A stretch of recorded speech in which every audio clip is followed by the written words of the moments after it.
World health ఆర్గనైజేషన్కు America funding ఆపేసినట్టు Donald Trump ప్రకటించారు. ప్రతి ఏటా దాదాపు $5 బిలియన్ ఫండ్ డబ్ల్యూహెచ్ఓకు ప్రపంచంలో అన్ని దేశాలు కల్పిస్తాయి. దానిలో $400 మిలియన్ ఫండ్ కేవలం అమెరికా మాత్రమే ఇస్తుంది. అయితే కోవిడ్-19 ప్రపంచవ్యాప్తంగా 1,27,000 ప్రాణాలు తీసిన సందర్భంగా ట్రంప్ గారు ఒక అభిప్రాయాన్ని వ్యక్తం చేశారు.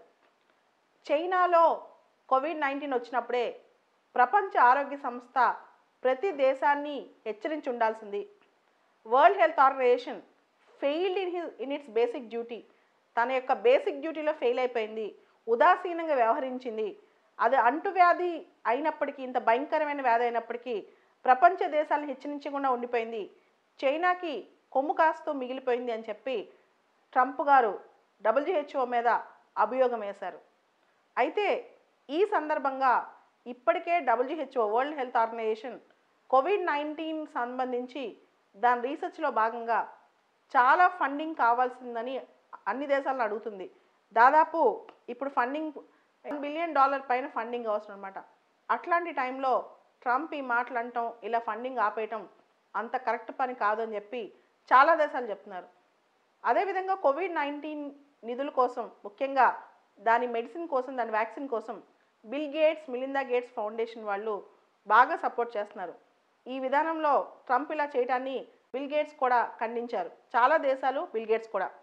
ఈరోజు ఐక్యరాజ్య సమితి secretary general, UNO secretary general Antonio Guterres మాట్లాడుతూ ట్రంప్ ఈ టైంలో ఇలా చేయకుండా ఉండాల్సింది, కోవిడ్-19 ఇలా విస్తరించిన టైంలో డబ్ల్యూహెచ్ఓకి ఫండ్స్ తగ్గించడం కరెక్ట్ కాదు, ఇది సరైన సమయం కాదని ఆయన ప్రకటించారు. 1945లో ఐక్యరాజ్య సమితి యొక్క సభ్య దేశాలు యుఎన్ఓ సదస్సులో ప్రపంచ ఆరోగ్యాన్ని కాపాడటానికి, ప్రపంచ ఆరోగ్య సమస్యలపై ఒక ఆర్గనైజేషన్ ఉంటే బాగుంటుంది అని భావించి 1948లో వరల్డ్ హెల్త్ ఆర్గనైజేషన్, ప్రపంచ ఆరోగ్య సంస్థ అనేది ఏర్పాటు చేశారు. దాని హెడ్ క్వార్టర్స్ జెనీవా, స్విట్జర్లాండ్లో ఉన్నాయి. ఇప్పుడు డబ్ల్యూహెచ్ఓలో 194 మెంబర్ కంట్రీస్ ఉన్నాయి. 194 మెంబర్ కంట్రీస్. డబ్ల్యూహెచ్ఓ యొక్క మేజర్ ప్రధాన లక్ష్యం promote health, keep the world safe and serve the vulnerable. ఆరోగ్యాన్ని పరిరక్షించడం, ప్రపంచాన్ని సేఫ్ జోన్లో ఉంచడం, దాంతోపాటు ఎవరైతే వల్నరబుల్ సెక్షన్స్ ఉంటారో, ఎవరికైతే రోగాలు బాగా ఎక్కువ వస్తే వాళ్ళందరినీ కాపాడటం, ఇదంతా కూడా డబ్ల్యూహెచ్ఓ ఒక పని. అదే కాదు, వ్యాక్సిన్ కోసం క్యాంపెయిన్స్ చేయటం, అంతర్జాతీయంగా వ్యాక్సిన్ తయారీ సైంటిస్టులతో కొలాబరేట్ చేయటం, వ్యాక్సిన్ తయారీ రీసెర్చ్ ఇన్స్టిట్యూట్స్తో ఫండింగ్ ఇవ్వటం, ఫినాన్షియల్గా మిగతా విధాలుగా కలిసికట్టుగా పనిచేయటం, ఇవన్నీ కూడా డబ్ల్యూహెచ్ఓ చేస్తూ ఉంటుంది. అయితే ఈ రోజున డబ్ల్యూహెచ్ఓ ఇలాంటి పని చేసి ప్రపంచాన్ని మాయ చేస్తుంది అని చెప్పి ట్రంప్ నమ్ముతున్నారు. చైనా డబ్ల్యూహెచ్ఓకి ఇచ్చే ఫండింగ్ అనేది $86 మిలియన్, $86 మిలియన్ అనమాట. అమెరికా ఇచ్చే ఫండింగ్ $400 మిలియన్. సో మేము $400 మిలియన్ ఇస్తున్నాం, కానీ మీరు మాత్రం మాకేమీ సపోర్ట్ చేయలేదు, అమెరికాలో ఇంతమంది చచ్చిపోతున్నారు, దానికి కారణం డబ్ల్యూహెచ్ఓ అని ట్రంప్ వాపోతున్నారనమాట.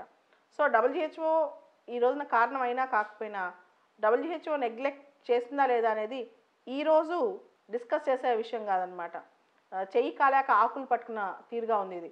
అలా కాకుండా ముందు ప్రస్తుతానికి ఈ 100 రోజులు, రాబోయే రోజుల్లో ముందు కోవిడ్-19ని కంటైన్ చేసి ఆ తర్వాత ట్రంప్ గారు ఈ విధంగా మాట్లాడుంటే బాగుండేది.